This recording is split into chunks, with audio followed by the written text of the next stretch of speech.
Бүгүнкү күндө айылда билим алуу булагы бир эле мугалим болуп атат да. Альтернатива жок болуп атат. Мен эки жолду айтып берет элем сизгечи. Бул Бишкек шаардагы азыр мектепте мындай айылга караганда сапаты жакшыраак. Бишкек шаарда мектептин директорлори, мугалимдери алар жакшы. Ошол мектептин мугалимдерин айылдарга обмен опыт дейбизби же окутуп үйрөтүүбү же башка. Экинчи булагы бул видео уроктор, видео сабактар.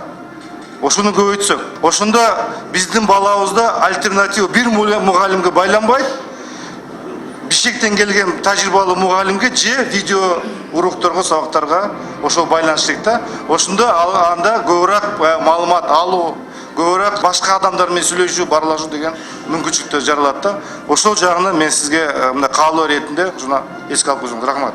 Ийгилик каалайм. Рахмат.